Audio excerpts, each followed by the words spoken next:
Stop overcomplicating this. You don't need to go viral. You don't need a huge audience. You just need to know how to take what you already know and package it into something that somebody else wants to buy. Because $10,000 online, it's not some magical, mystical, unattainable number. It's $333 a day for 30 days. And once you understand how digital products work, then making $10,000, it becomes simple. But simple doesn't mean easy. But what it does mean is repeatable and predictable and something that you can systematize. So in this video, I'm going to break down how you can make your first $10,000 online. And I know a little bit about this stuff because I've made over 7 figures online in my business. My very first digital product did a little over 900K. So this isn't going to be some new marketing trend or new flavor of the month or some new AI system to make you passive income so fast.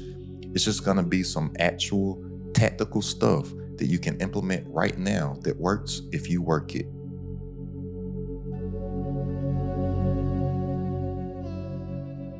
The first $10,000 doesn't come from a new platform. It comes from a new perspective.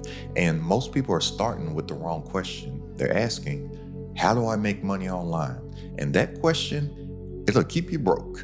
And it's only going to take me about 5 minutes to break down the right question that you need to be asking so you can reverse engineer and actually hit your goals. So if you don't have 5 minutes to lock in and focus, by all means, feel free to click off of this video and type the loser question into the search bar. How do I make money online? And have a swell time just watching all of the side hustle videos and all of the lazy passive income videos and just continue to struggle to make real money online in your business. But like I said, most people are asking the wrong question, which is, how do I make money online? When the right question is, how can I solve a problem that other people are willing to pay to fix? You can sell anything online, but you can't sell nothing. And most people are trying to sell nothing. And here's what nothing for sale sounds like. People will call it motivation or lifestyle, or becoming a better person, or my journey. And nobody cares about your journey until your journey helps them solve their problem. So before you design a logo or pick a font or open up Canva or write that ebook or hit record on the camera and shoot that course or launch that community, ask yourself this: what transformation can I help someone achieve faster, easier, or cheaper than they could on their own? And that right there becomes your product. So let's break it down so it ain't just some sound good type stuff. Look, if $10,000 is going to be the target that we set for ourselves, we have to start at the end and work backwards. We have to reverse engineer. And that's what so many people don't do. They just go out and start hustling and start grinding, and they don't know where they're going instead of setting a target. And think about it, just in life, the only reason that we reach any destination is because we already know where we're going. You don't just hop in your car and cross your fingers and hope that you get somewhere. You already know where you're going. You reverse engineer so you know the route to get there, right? You either see it in your mind or you put the address into your GPS and your GPS is going to take you there no matter what. It can be a wreck on the road, it's going to give you another route. Oh, traffic right here is going to give you another route. A tree fell in the road is going to give you another route, but you're always going to get to your destination. It's the same thing in business. We have to start with where we're headed and then work backwards. We don't just start and then just start going and doing stuff. So you can make $10,000 a lot of ways, right? So for one, you could have 200 people paying you $50. You could have 100 people paying $100. You could have 50 people paying $200. Or you could have 10 people paying $1,000, right? There's a lot of ways to get to the 10,000, right? It all depends on how much you decide to price your offer. But we got to start at the end and realize that you don't need millions of people. You just need the right 100. And every contentpreneur that wins online, they realize that $10,000 isn't about virality, it's about conversion. So the moment you start treating it like math and not magic, you start treating it like a business. And once I realized this about myself, like my whole world changed, because I'd always put these limiting beliefs on myself that I wasn't good at math. And I thought that I wasn't good at math because to this day, if you ask me a very simple elementary math question, I can't just automatically come up with the answer in my head. You'll see my head thinking, I might even count on my fingers, I might count on my toes, but it takes me a little while to get there. But thankfully, I have a calculator. So when I realized that I actually was good at math, it was that, yeah, somebody else might be able to tell you a math equation and give you the answer off the top of their head really, really fast. But I know where to put numbers in real life to make the things that I want to happen in real life become real life simply off of math. So, look, let's say that we have this $10,000 goal right here and we have a $100 offer. So we know that to hit this $10,000 in a month, we need to get in front of 100 people and we need to convert 100 people to buy this particular offer for $100. Well, okay then. Well, how are we going to get this traffic of these 100 people? Well, let's say that we have our sales page or our landing page, right? This is the thing that has an offer, and this is the thing that we're looking to monetize. Well, if we are tracking and keeping track of our KPIs, which stands for key performance indicators, well, then we should know how much traffic our sales page is getting each day. So let's say each day our sales page is getting 100 visitors per day. And then from that sales page, we realize that for every 100 people that hits our sales page, we have a 3% conversion. So if we know for every 100 visitors that hits our sales page, 3% of them convert into a sale, well, for every 100 people, 3 people end up buying. Okay, well now, reverse engineer. So I know roughly I would need to get a little over 3,000 people per month to hit my sales page so I can convert 3% of them so I can get my $10,000. So now I actually know what my bottleneck is. And my bottleneck is actually going to be traffic.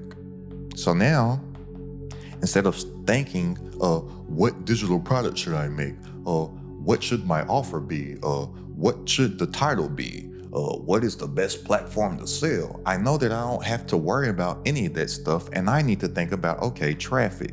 How do I get these people to land on this sales page so I can convert this percentage of them? Now it becomes a traffic game. Okay, well, since I know that this is the only thing that I need to focus on because this is my bottleneck, this is the one thing that's holding me back. Now I can think, okay, what would be the best route for this actual traffic? Is it going to be ads? Is it going to be Instagram? Is it going to be social media? Is it going to be email marketing? Is it going to be YouTube? Like, now you can actually start to reverse engineer and start to strategize on something to get those people over there. Well, if I know that I'm looking to build something long-term, I'm looking to build something that's going to compound over time as well also, because I don't just want to hit the $10,000 mark one time. I want to hit it again and again and again and again and again every single month so I can actually build a business. Well, I would think about what platform can my work be working for me every single day since I can't work every single day? And where else could I go to build a catalog of assets that are going to be working for me, building the right type of audience, building my influence, which is going to build my impact, which is going to build my income? Well, my friend, thankfully, you're here talking to me because I really think that the best platform for this is YouTube. You're watching me on YouTube. You're watching me on YouTube for a reason. There's a reason why you don't see me anywhere else but YouTube, because YouTube is the only platform that compounds over time. All right, so I can post a digital asset up today, a piece of content that has my offer tied to it, and YouTube is the only evergreen platform, which means that the content isn't here today, gone tomorrow. Like, I still get hundreds of views on a daily basis of videos that I posted a year and a half ago. Guess what? The way that I made those videos optimized to be evergreen topics, like the information is always going to be good, and I made that information searchable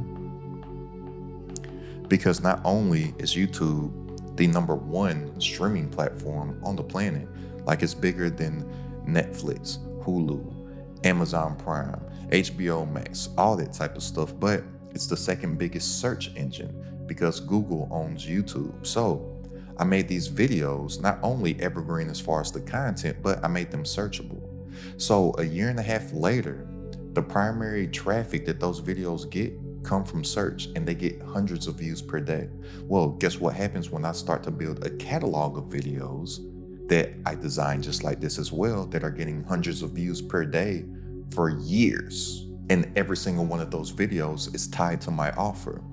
Well, they're going to compound, and I'm going to be getting the right traffic from the right audience over time for a pretty long time. Social media doesn't work like that. You post the content, it burns out. You post the content, it burns out.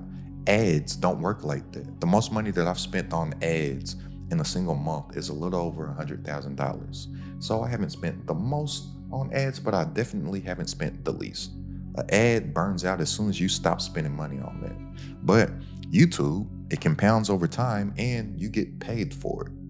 So with my small YouTube channel, because I don't even have the biggest YouTube channel yet, but I would have to spend, right now, the time of me recording this video, about $30,000 a month for the same amount of traffic that YouTube gives me for free. And I can't even say that they give it to me for free because I get paid a little bit for it. It's not a goal that I have in business, but it's always cool to get some extra money for some stuff that you were already gonna do anyways. It's like a little cherry on the top. So to break this math down, in advertising, any paid advertisers, they pay for the ads by the impression, right? So if I just use this past month, I've gotten over 1 million impressions. And back when I used to run ads, I used to pay about $25 to $30 per 1,000 impressions, right?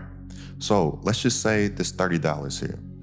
If you take 1 million, if you take 1 million and you divide that by 1,000,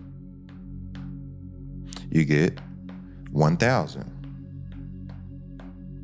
And then if you multiply this 1,000 by the $30 that I was spending per 1,000 impressions,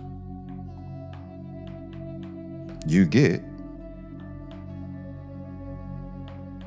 $30,000. And that is what I would have to spend in advertising, in Facebook ads, for the same amount of impressions that I get on my YouTube channel for free. And like I said, not even for free, because I get paid a couple $1,000s for those impressions at the same time. So instead of me having to pay for attention, and instead of me having to pay for traffic, I get paid a couple $1,000s, not the most, but a little bonus. I get paid a couple $1,000s to promote myself and to get in front of my target avatar that I know that I have an offer that I can help them. Once I saw this, I was like, oh, this is crazy. This is bonkers. And only over time, as my influence grows, as my impact grows, as my income grows, as I get better at YouTube, as I become a more effective communicator, well, I'm going to get better as well. And my skill level is going to compound over time as the assets that I have up on YouTube compound over time. And I'm only going to get more impressions over time. So what's going to happen once I start getting $1 million worth of impressions on YouTube? My business is going to go freaking bonkers. And I know it's going to happen. It's going to be inevitable because I made the decision that this is what I'm going to do. And I'm not going to do anything else. So I put myself in a position to where there's no other option than I'm going to get better. It's impossible not to happen. I haven't seen anybody consistently work on something every single day with the mind frame that they're not just going to do the thing every day, because a lot of people think that they struggle with being consistent. They think that they have a consistency problem when most people don't. Because most people are very consistent. They just consistently do the wrong stuff every single day. They consistently sit on the couch and eat snacks and watch TV. They consistently don't do what it is that they said that they were going to do.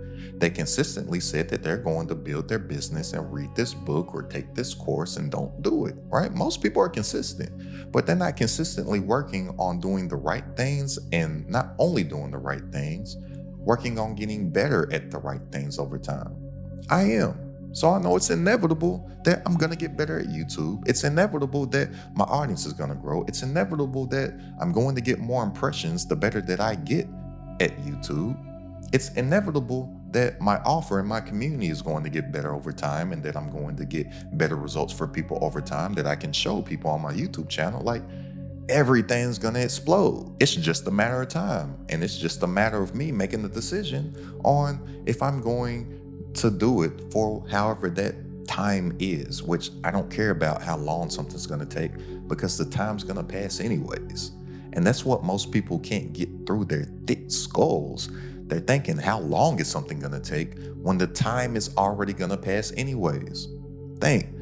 Most people procrastinate on whatever it is, worrying about how long it's going to take. And then the next thing you know, a year's gone by. Then it's the new year. Then they make their new year resolution. Then they say, oh, this is going to be the year. Then the time goes by and it's another year.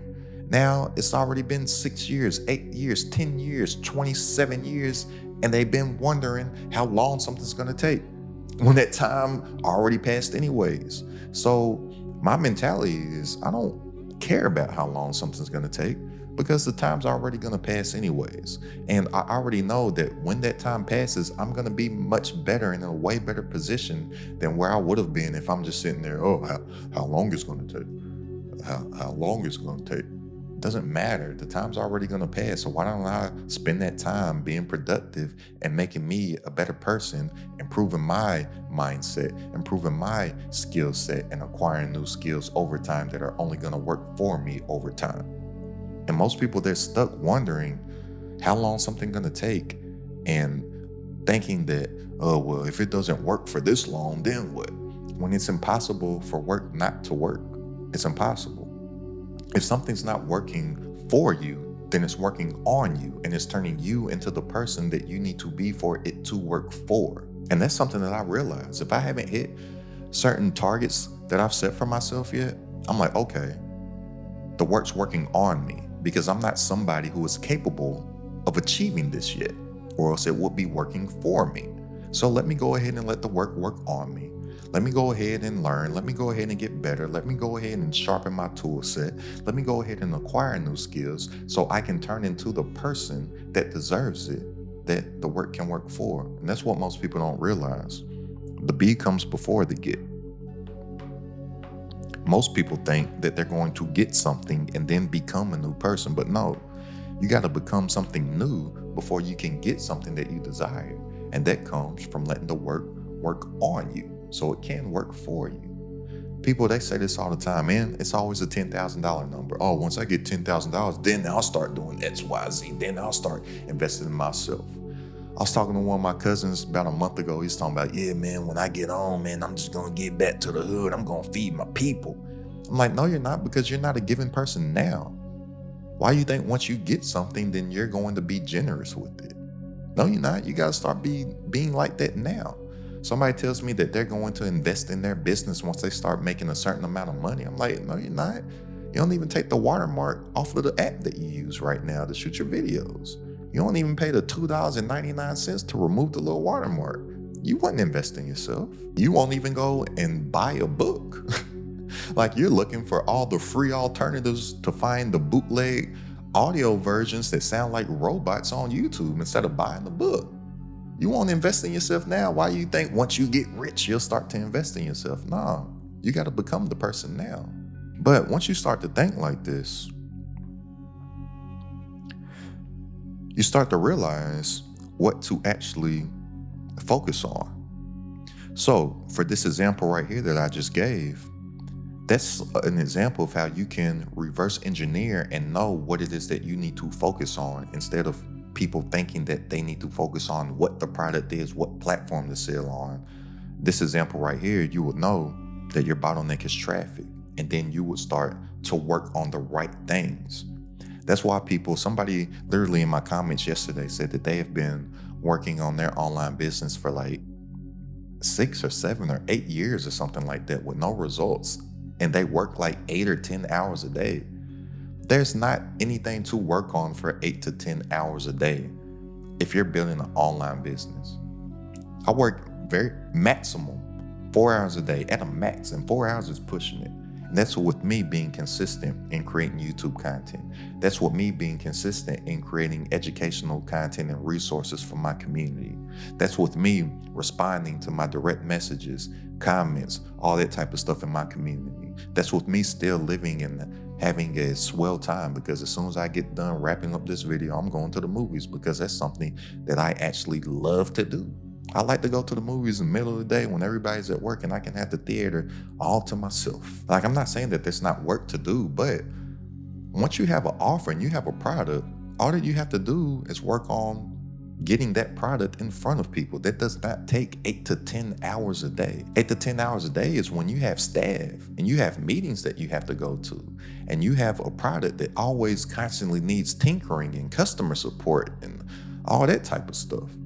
I'm like, what are you doing for 6 to 8 years, working 8 to 10 hours a day and literally haven't made a single dollar? A lot of people confuse being busy with being in business. It's called business, not busyness. So if you can reverse engineer and actually do some math to realize what it is that you need to do and track your metrics and your KPIs, then you can reverse engineer and actually focus on what it is that you actually need to do each and every single day. Like I said, most people are working, but they ain't working on shit. And when you ain't working on shit, you just gonna get shit. And when you think like this is how you know how to focus on your one thing. Because on a day-by-day basis, I only focus on one thing. That's why I can work in such short periods of times and get exponential results compared to most people that work way more than me. They're doing everything, not focused on anything that's going to move the needle. And each day, I'm like, what is the one thing I need to get done today? And that's all that I do. And focus stands for follow one course until successful. What is my one offer? What is my one source of traffic? Who am I helping? Who is my one avatar? And what is the one thing that I need to do today to get my offer in front of that one person so they can make that one decision? It all starts with one focus. You can't have priorities, right? A lot of people, they have that mixed up. They think that they can't have priorities. They think that they can multitask when you can't. Priorities, it's not a thing. It's priority. It's singular. It's not plural. And then with multitasking, that's a thing that didn't even exist until like around the 70s or something. A company called IBM, if you're not familiar with IBM, they coined the phrase multitasking. But when IBM coined the phrase multitasking, they were talking about computers. They weren't talking about humans. And they were talking about how a computer's processing speed can move so fast that it can work on multiple tasks at a time. But even a computer can't multitask. It's just, it processes so, the speed of it moves so fast that it jumps back and forth to one task at a time very fast. But it only works on one thing 100%. Then it stops it 100% and jumps over here and works on one thing 100%. Stops and jumps over here. It just jumps back and forth so quickly that it looks like it's multitasking. But then humans just started to do what humans do and started to apply a term that was made up to talk about computers and try to apply it to themselves. And that's why they can't ever get anything done, because they have no focus. That's why people think that they're being busy and productive all day, but then at the end of the day, they say, man, I've been busy all day, but I don't feel like I got nothing done. Man, I need more hours in a day. No, you don't need more hours in a day. You need to focus on one thing to get done in the day. But now that you're thinking about the math that you should be thinking about first, instead of like what works or what product or what platform to sell on, now you can think about the $10,000 idea, right? Because a lot of people think that the ideas are what's profitable, which is kind of true, but everybody has ideas. And a lot of times when people are thinking of their ideas, they're always trying to link their passion to the idea, and they think that is the way that they're going to make the money when it's not. Now, I'm not saying that you shouldn't do something that you're passionate about, because I once built a business for myself in my past that I hated it, and it was a nightmare. And I used to be one of those people that will be like, "Oh, fuck your passion. We can get to our passions later, or we can use the money to do what it is that we're passionate about, but we got to do the work." I got all entrenched in that grind, hustle, bro culture. I'm telling you, that stuff it's not good for your health, right? But you can add your passion, and you can make money from your passion, but you can't just think passion. You need to be thinking proof. So it always needs to be proof over passion.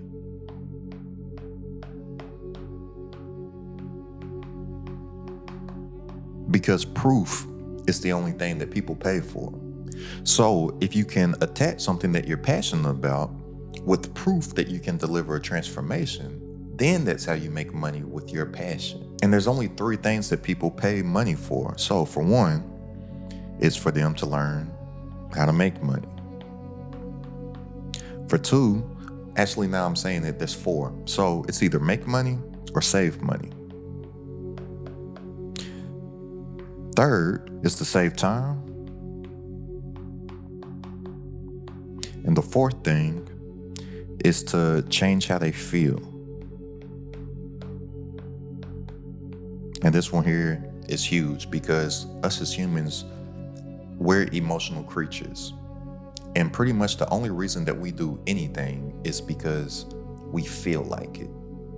And people on a daily basis pay for things that make them change how they feel.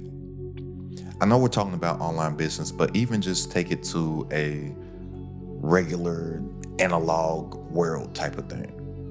Why do people buy certain clothes that they buy? Because it makes them feel a certain type of way. Why do people buy certain watches, certain shoes? Because it makes them feel a certain type of way. Why do people buy certain food and certain snacks that they know is bad and a detriment to their health? Because it makes them feel a certain way. And this is the same thing in our offers online. So there's 3 main niches, which are going to be health, wealth, and relationships. Well, really 4 if you add entertainment, but I highly advise against you just going out and being an entertainer. It's tough just going out and shucking and jiving for people and just entertaining them. And that's why most entertainers can't ever sell anything except for more entertainment.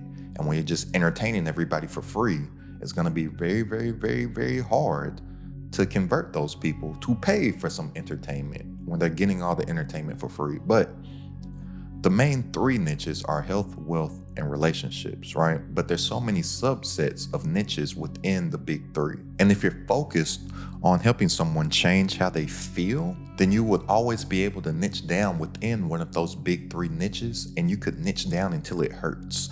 And when I say hurt, I really mean that. Because remember, we're emotional creatures and we do things because we feel like it. And pain is the number 1 motivator that makes people move. So for example, somebody will have an offer, and they'll basically just have an offer for fitness. And they say, I want to help people live healthy lives. I want to help people be fit.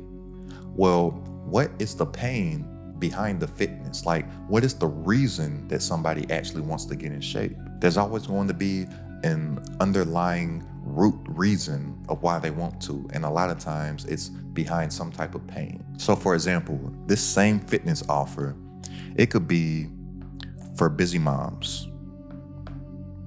Then you could take it a level deeper. It could be for busy moms to lose belly fat. Then you could take it a level deeper, and it could be for busy moms to lose belly fat in only 20 minutes a day. Right? Like, this will make someone feel different about themselves, because this busy mom, for one, the reason why she wants to get in shape is to lose the belly fat. Like, she has an actual reason that she wants to get in shape. And then she's a busy mom. 20 minutes a day that's enticing to her. And this is how you niche down. You niche down to someone's actual reason for wanting the transformation, not just the transformation, and you niche down to the actual avatar, to the actual target person that you're selling to. And most people are out here trying to sell to everybody, and that's why they can't sell to anybody. This person that had this fitness offer could be the go-to person for busy moms that want to lose belly fat. And they could only talk to that person, and they could only make content for that person. And guess what? They would start to build an audience of busy moms that want to lose belly fat. It's simple. And I'm willing to bet that there are a lot of busy moms out there that want to lose belly fat. Look, broad kills your bank account. But when you go deep, you hit the right spot. That's what she said. But going deep is what actually makes the money. Going deep is what actually fills your bank account. So if you can't finish this sentence, then your niche isn't ready. And I call it the what you do equation. And it's simple. It's not rocket science. I help blank do blank by blank. If you can't fill in this one sentence, then you need to niche down some more. Here, the X should be the who. Here, the why should be the what. And here, the Z should be the how. This is the what you do equation, right? And then you can take it a level deeper, add a transformational statement, because people buy transformations, right? People, they buy informational, transformational products. People, they don't want information. Everything is YouTubeable and Googleable and ChatGPTable and AI Geminiable and all the AI-ables, right? People, they don't just want information. They want transformation. So once you have this what you do equation figured out, then you add the transformation statement, which is so that they can blank. Then here, you fill in your transformation. This simple equation here, this simple sentence here is how people build $1 million businesses. This simple sentence right here is why people struggle to build $10,000 businesses when other people just fill this out and can build $1 million businesses. Now, here's where most people mess up. They try to build everything before they sell anything. And you don't do that. Your first product should be what I call an MVP. And MVP stands for minimal viable product. So you want to create something that is minimal enough to where you can get it done and complete in a short amount of time, but it's viable enough to still get somebody a result. And the reason why you want to do this is because you want to get in these feedback loops, right? And the reason you want to get in this feedback loop is so you can actually hear from real people about your product. So you can actually hear from real people about your offer. So you can actually hear from real people about what it is that they think, things that they're actually going through. Because until you have something in the hands of an actual person, you don't truly know what people want. You think. And a lot of people are out here trying to build businesses off of what they think instead of what they know. So I have a rule of thumb that the more analog you can stay in a digital world, the more money that you'll make. Because everybody's just trying to stay digital and nobody is attempting to actually talk to people. That's one thing that separates me. I talk to people all the time. I have a community. I literally talk to people within my community every single day. I know what it is that they need. I know what it is that they're struggling with. I can make the stuff for them because they're telling me what it is that they need. I don't have to think about, I wonder what they need. They tell me. That's something else that aids me in my content also, because I'm talking to them literally on a daily basis and they are very similar to you. Therefore, I know what content you need because they need this stuff. I don't have to guess about anything. I know. And the great thing about creating an MVP is that you can create your MVP. You can get it into the hands of somebody, right? You can sell your MVP. You can get feedback. And then you can refine your actual MVP. That's how you end up making the perfect product that everybody is trying to make right now. You can't make the perfect product off of just all of your guesses. You make the perfect product off of getting it in the hands of people and then getting feedback from those people and then refining your offer over time. That's how you make the perfect product. Something that really gave me a lot of game on this was, I don't know if you're familiar with Steve Madden. Steve Madden, he designs women's shoe wear, right? Women's shoes, Steve Madden. I was watching this documentary on Steve Madden. He has a great story, it's really inspiring. But the main thing that I took away from when I was watching this documentary is Steve Madden's process on getting shoes into the marketplace. So it's not that he has an idea of a shoe and then just goes and makes thousands upon thousands of them in the factories and then ships them to all the stores worldwide. No, Steve Madden, he creates an MVP. So he would walk around New York City. He's looking around at women's feet all day. He says some people would think that he's weird because he's just talking to women, looking at the shoe, asking them how it feels, whatever, blah, blah, blah. He gets an idea. He's looking through magazines or whatnot for inspiration. He gets an idea, boom. He creates a few batches of them. That's his MVP.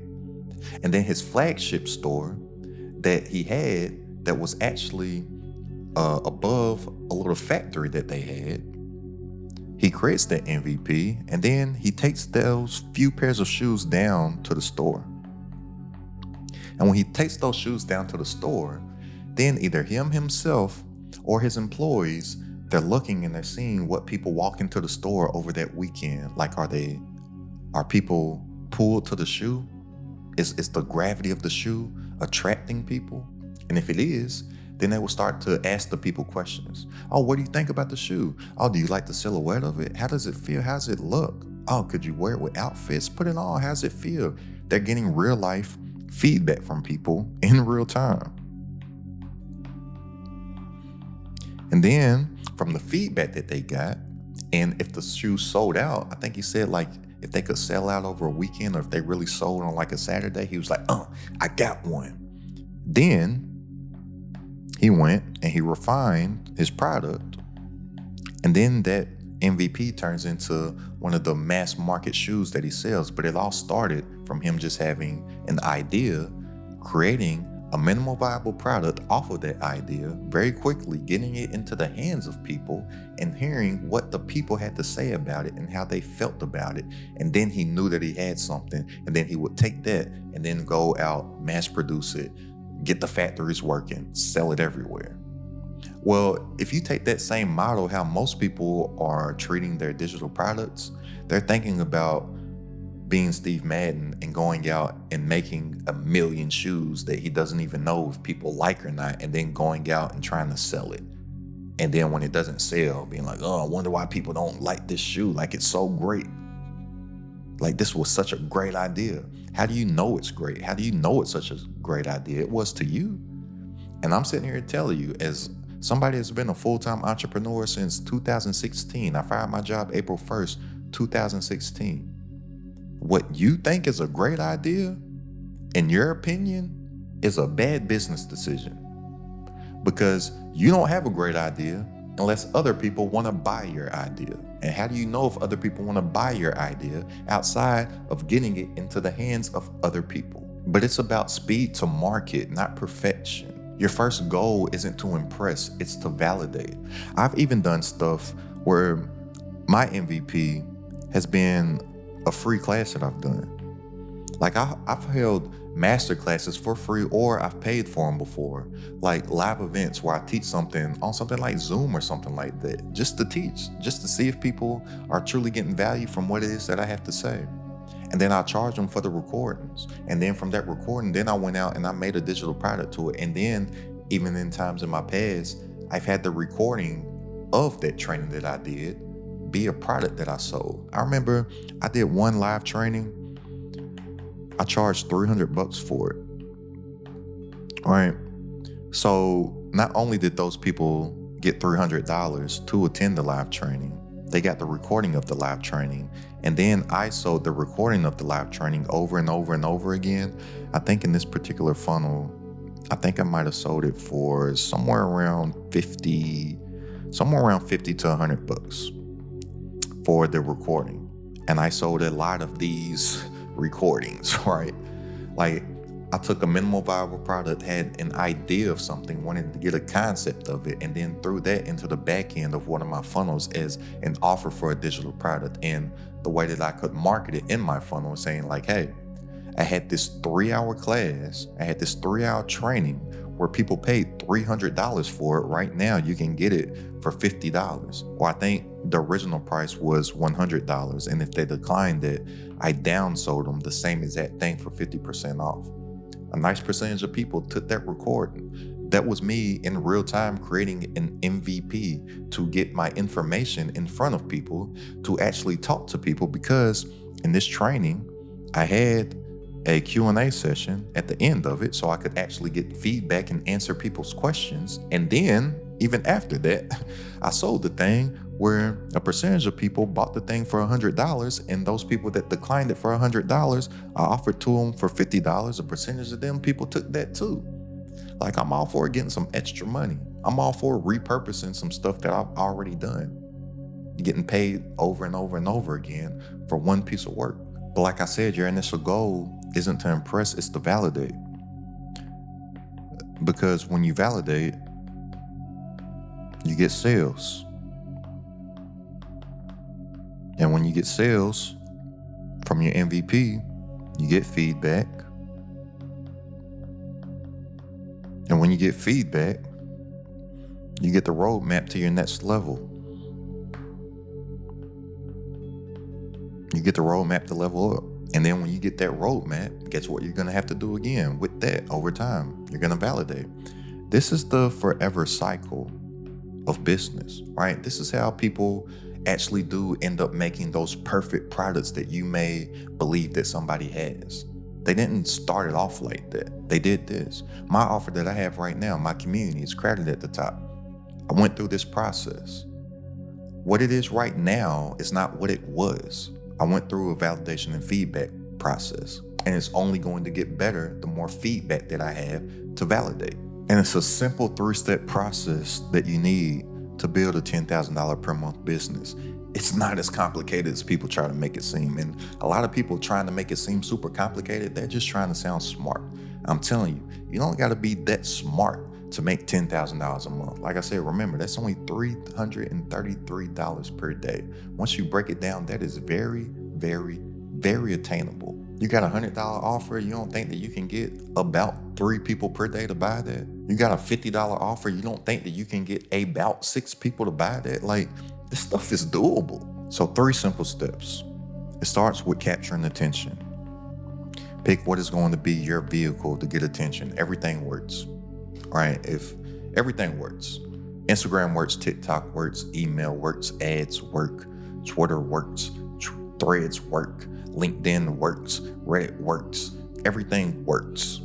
But everything doesn't work at the same time. You need to pick what it is that you are going to focus on. Remember, follow one course until successful. I highly advise YouTube. There's a reason why you're watching me on YouTube right now. Like I said, it's the only evergreen, long form, searchable platform that is built primarily and solely on discoverability. All the traffic that you want already exists. All that you have to do is make the YouTube content to get in front of those people. Everybody goes to YouTube to learn about something. Think about it. Nobody goes anywhere else but to YouTube to learn about something. Even that person that wants to grow a faceless Instagram theme channel. Where do they go to learn how to grow a faceless Instagram theme channel? They don't go to faceless Instagram theme channels to learn that. They come to YouTube. Somebody that wants to learn how to grow a TikTok following, they don't go on TikTok to learn how to grow a TikTok following. They type that into the YouTube search bar, right? YouTube is the sole place where people come to learn. That's why if you have an informational, transformational product, what better place to go for YouTube where your target avatar is searching for what it is that you have to offer each and every single day. But like I said, everything works. Highly advise YouTube. There's a reason why you watching me on YouTube right now. And there's a reason why this is the only type of content that I make right now. But then the second step, once you figured out what's going to be your vehicle to attract that attention, pick YouTube. You want to deliver value. And all that value is you proving that you can help that traffic that you're attracting. And then from that, you make a call to action that drives those people to that one offer that you have. That one offer that solves one simple problem. That's it. Right? So I'm telling you, this simple 3 steps right here is all that you need to make that $333 per day. Because on YouTube, how it works, when you're focused on attracting that right type of attention and adding true value to them, guess what? You're only thinking about your avatar. And you're only going to make the content for your avatar. So then YouTube's algorithm can start to categorize your content and you start to become the perceived authority in your space. That's why a lot of people can't start to build an audience because they're not making their content for a particular person. Therefore, YouTube doesn't know who to put their content in front of because they never actually categorize their channel, right? But once you're thinking like this, you only make the content for your avatar. YouTube will know who to place your stuff in front of, and they'll start to categorize your channel, which will lead to you getting that traffic from YouTube's organic traffic sources. That's going to be the home screen. That's going to be the suggested tab over on the side. That's going to be you popping up in search results. That's going to be external traffic from Google. You ever Googled something and YouTube videos pop up?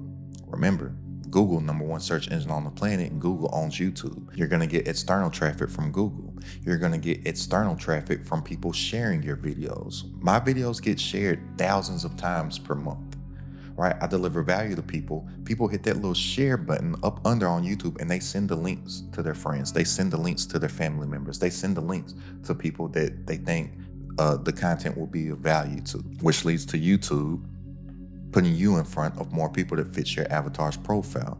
So now you have your offer, your digital product, that you make that call to action. Now you get the money. Remember, we sell these transformational products, not just informational. So people get their transformation. And then when people receive something of good value and actually receive a result in the transformation, they become an evangelist for you, which is basically an ambassador, which will lead to more people buying your offer because you could use the people that you're helping as proof, just like I do. Look at all them that are having success right now online in their business. And if you're ready to make more working less online from stuff that you already know, go ahead and click the link down in the description and join this credit at the top community. For personal coaching from myself, all my exclusive trainings, plus a private community of entrepreneurs, all designed to grow your business online. It's only a few bucks a day to join right now, literally less than a cup of coffee per day. So go ahead and click the link down in the description if you want to tap in. And I'll see you on our coaching call this Wednesday. I'm telling you, this stuff is very simple. If you just focus on getting the right attention, adding value to that attention, making a simple call to action, you start to get this flywheel effect right here. And it may take a little bit of time to start working, but if you know how flywheel works, once it gets momentum, it just starts spinning faster and faster and faster and getting bigger and bigger and bigger. And it starts to work on itself with the energy that it garnered up all the way in the past. So now you're on a platform that's compounding over time. You have an offer that you're refining and it's compounding over time. And now you just have these two digital assets, these two flywheels working together to give you this big old delicious cinnamon roll looking effect. And it's a beautiful thing. And then you start to say like, it actually is simple. It's not as complicated as everybody tries to make it seem. And it's the simple stuff that scales. It's the fancy stuff that fails. So always remember, KISS. Keep it simple, stupid. So go ahead and click the link down in the description if you want to tap into the community. And I'll see you on our coaching call this Wednesday. Go ahead and check out this video right here for 3 tiny digital products that are guaranteed to sell. It's credited at the top.